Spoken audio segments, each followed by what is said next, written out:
যারা প্যানেল ভিত্তিক যারা রাজনৈতিক দল রয়েছে তারা দেখা গেছে বিভিন্ন টাকার ছড়াছড়ি যে বিষয়টা আছে ওইটার কারণে আমরা অনেকটা পিছিয়ে আছি বলা যায়। আসসালামু আলাইকুম, আমি আব্দুল্লাহ জাহেদ। আমি স্বতন্ত্র প্রার্থী হিসেবে জিএস পদে নির্বাচন করতেছি, আমার ব্যালট নম্বর 1। তো আমি যেহেতু একজন সাধারণ শিক্ষার্থী এবং স্বতন্ত্র হিসেবে নির্বাচন করতেছি, দেখা যাচ্ছে অধিকাংশ শিক্ষার্থী কিন্তু সাধারণ শিক্ষার্থী যারা স্বতন্ত্র হিসেবে নির্বাচন করতেছে তাদেরকে গুরুত্ব দিচ্ছে, প্যানেলের বাইরে তাদেরকে সাপোর্ট দিচ্ছে। অনেকে দেখা যায় প্যানেল একটা নির্দিষ্ট পরিমাণ লোক প্যানেলের থাকলেও প্যানেলের সাপোর্টে থাকলেও অধিকাংশ কিন্তু সাধারণ যারা স্বতন্ত্র হিসেবে নির্বাচন করতেছে তাদেরকে অধিকাংশ শিক্ষার্থী সাপোর্ট দিচ্ছে। আমরা ভালো সাড়া পাচ্ছি, যেহেতু 36 বছর পর একটা আমেজপূর্ণ একটা পরিবেশ সৃষ্টি হয়েছে আমাদের ক্যাম্পাসে।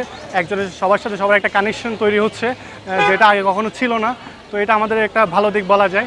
তো আবার দেখা গেছে যে যারা প্যানেল ভিত্তিক যারা রাজনৈতিক দল রয়েছে তারা দেখা গেছে বিভিন্ন টাকার ছড়াছড়ি যে বিষয়টা আছে ওইটার কারণে আমরা অনেকটা পিছিয়ে আছি বলা যায়। তাও আমরা সর্বোচ্চ রিচ করার চেষ্টা করতেছি, সোশ্যাল মিডিয়ার মাধ্যমে হোক, আমাদের বন্ধু মাধ্যমের মাধ্যমে হোক, সেটা আমরা লিফলেট বিতরণ করা হোক। তো দেখা যাচ্ছে অনেকে সোশ্যাল মিডিয়ায় বুস্টিং থেকে শুরু করে আমরা অধিকাংশই যে মিডিয়ার সাপোর্ট তারা বেশি পাচ্ছে, আমরা লজিস্টিক সাপোর্ট কম পাচ্ছি, মিডিয়া সাপোর্টটা কম পাচ্ছি। সেই হিসাবে আমরা স্বতন্ত্র হিসেবে পিছিয়ে আছি।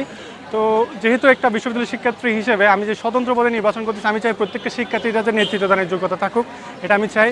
তাই আমি স্বতন্ত্র হিসেবে নির্বাচন করতেছি। তো আরেকটা হচ্ছে প্যানেলের বাইরে যেহেতু আমরা নির্বাচন করতেছি, অবশ্যই আমরা আমাদের কিছু যে লজিস্টিক সাপোর্ট ওটা নেই, যার কারণে এটা আমরা চেষ্টা করতেছি তাও আমরা যাতে ভালো কিছু করতে পারি, সাধারণ শিক্ষার্থী সবার কাছে যাতে পৌঁছতে পারে, হলের মাধ্যমে, ফ্যাকাল্টি ভিত্তিক যে প্রচারণা ওইটার মাধ্যমে হোক।